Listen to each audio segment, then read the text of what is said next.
తాకట్లో ఉన్న మీ బంగారాన్ని విడిపించి ఆ రోజు ఆన్లైన్ రేటుకి కొంటాం. Sharma gold company. Welcome to Suman TV. యుద్ధం వస్తే ఏం చేయాలి?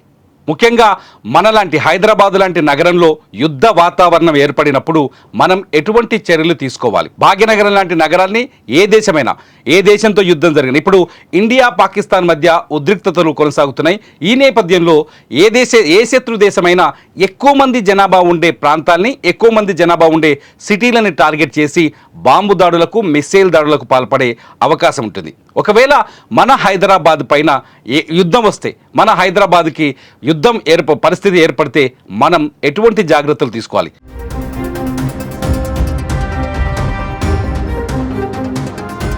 నిన్న కేంద్ర ప్రభుత్వం రక్షణ శాఖ ఇచ్చిన ఆదేశాల మేరకు హైదరాబాద్లో చాలా చోట్ల మాక్ డ్రిల్ నిర్వహించారు.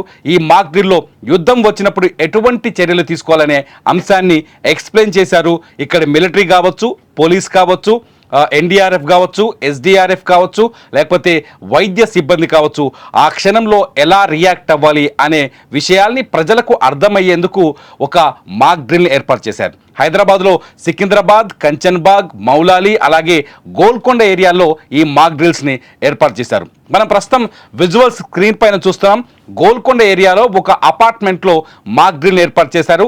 ఆ మాక్ డ్రిల్లో వారిని అక్కడున్న, అంటే ఒకవేళ యుద్ధ వాతావరణం ఏర్పడినప్పుడు ఏం చేయాలి అనే విషయాల్ని ప్రజలకు అర్థమయ్యేటట్టుగా ఉండేట్టు, అంటే సాధారణంగా యుద్ధం జరిగిన తర్వాత ఏదైనా ఎయిర్ స్ట్రైక్ కావచ్చు, లేకపోతే మిసైల్ స్ట్రైక్ కావచ్చు జరిగినప్పుడు మనం ఎలా ప్రవర్తించాలి? చూడండి, పిల్లల్ని ఇంటి లోపల నుంచి, అపార్ట్మెంట్స్ లోపల నుంచి బయటికి ఎత్తుకొని వస్తున్నారు చేతుల్లో వీళ్ళు ఎన్డీఆర్ఎఫ్ వాళ్ళు. ఆ తర్వాత వాళ్ళని అక్కడున్న వైద్య సిబ్బంది ఆసుపత్రికి తరలిస్తున్నారు అంబులెన్స్లో. బాంబు పేలినప్పుడు ఇంకో బాక్స్లో చూస్తున్నాం, అందరూ నేలపైన ఒరిగి ఉండాలి, నేల మీద పడుకొని ఉండాలి. సో ఇటువంటి సిచ్యువేషన్స్ మనకు ఏర్పడవచ్చు. ఒకవేళ యుద్ధ వాతావరణం వచ్చినప్పుడు సేమ్ సిచ్యువేషన్స్ ఏర్పడవచ్చు. At the same time SDRF బలగాలు కూడా, అంటే ఇక్కడ ఏదైనా అగ్ని ప్రమాదం లాంటిది, బాంబు పేలుడు ద్వారా అగ్ని ప్రమాదం లాంటిది, మంటలు అంటుకోవడం, ఏదైనా బిల్డింగ్ నేల కూలినప్పుడు వాళ్ళని ఎట్లా రెస్క్యూ చేయాలనే ఆపరేషన్స్ కూడా ఇవాళ ప్రాక్టీస్ చేసినట్టుగా మనకి విజువల్స్లో అర్థమవుతుంది. మొత్తానికి హైదరాబాద్లో ఇవాళ 4 చోట్ల యుద్ధం వస్తే ఎదుర్కోవాల్సిన స్థితిగతులకు సంబంధించిన మాక్ డ్రిల్ నిర్వహించారు. అందులో సికింద్రాబాద్ ఉంది, ఇక్కడ కంటోన్మెంట్ ఏరియా ఉంది కాబట్టి ఇక్కడ మిలిటరీ ఎంత అప్రమత్తంగా ఉంటుందనే కోణంలో ఇక్కడ మాక్ డ్రిల్ జరిగినట్టుగా తెలుస్తుంది.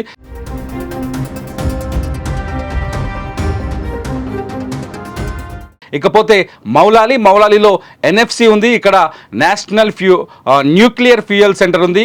ఇక్కడ కూడా అంటే యుద్ధం వచ్చినప్పుడు ఆ పరిసరాల్లో మనం ఎలా ప్రవర్తించాలి అనే మాక్ డ్రిల్ అక్కడ ఏర్పాటు చేసినట్టుగా తెలుస్తుంది. గోల్కొండకు వస్తే ఇక్కడ మిలిటరీ స్థావరాలు ఉన్నాయి.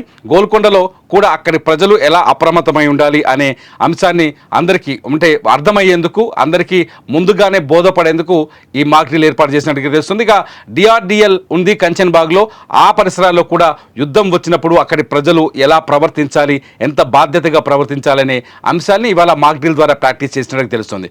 ఇక్కడ మాక్ డ్రిల్ జరుగుతుండగానే అందరికీ తెలుసు, భారత్ ఏదైతే ఆపరేషన్ సింధూర్ని లాంచ్ చేసిందో రాత్రి, ఆపరేషన్ సింధూర్లో 9 ప్రాంతాల్లో, పాక్ ఆక్రమిత కాశ్మీర్లో 5 ప్రాంతాలు, పాకిస్తాన్ భూభాగంలో 4 ప్రాంతాల్లో స్ట్రైక్స్ చేసింది, మిస్సైల్ స్ట్రైక్ చేసింది, క్షిపణులు తీసుకెళ్లి అక్కడున్న ఉగ్ర స్థావరాల్ని నేలమట్టం చేశాయి.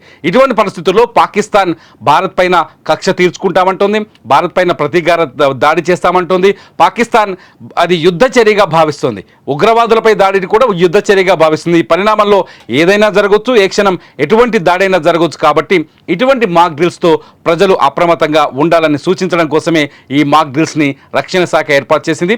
ఆంధ్రప్రదేశ్, తెలంగాణతో పాటు దేశవ్యాప్తంగా ఈ మాక్ డ్రిల్స్ కొనసాగుతున్నాయి. నిన్న ఉత్తరప్రదేశ్లో జరిగింది, అంతకుముందు ఆర్మీ డ్రిల్స్ కూడా చేశారు చాలా చోట్ల. సాధారణంగా యుద్ధ పరిస్థితులు ఉన్నప్పుడు, ఎందుకంటే భారతదేశానికి మనందరికీ యుద్ధం ఎలా ఉంటుందనే విషయం ఎవరికి పూర్తిగా తెలియదు కాబట్టి యుద్ధ పరిస్థితులు ఉన్నప్పుడు ఫేక్ న్యూస్ నమ్మొద్దు, తప్పుడు వార్తల్ని నమ్మొద్దు, అధికారులు చెప్పే వరకు ఇళ్ల నుంచి బయటకు రావద్దు, సైరన్ మోగినంతసేపు ప్రజలు ఇళ్లలోనే ఉండాలి. ఇవాళ హైదరాబాద్లో హైటెక్ సిటీ ఏరియాలో 2 నిమిషాల పాటు సైరన్ మోగించారు.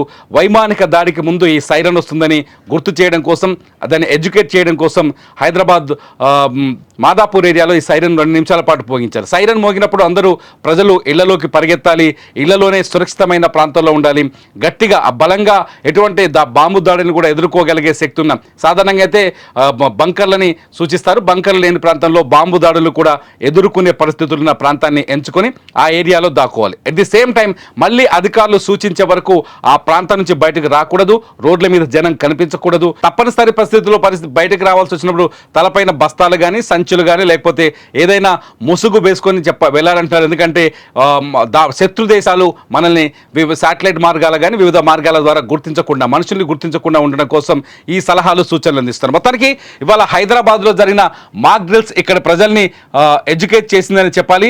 మీకేమనిపిస్తుంది? హైదరాబాద్ లాంటి నగరాల్లో మాక్ డ్రిల్స్ నిర్వహించడం ద్వారా ప్రజలు ఎడ్యుకేట్ అవుతారా? ఇది మంచి అలర్ట్ అవుతుందా, మోటివేషన్ అవుతుందా? మీరు ఈ వీడియో కింద మీ అభిప్రాయాన్ని వ్యక్తం చేయండి. చూస్తూనే ఉండండి సుమన్ టీవీ.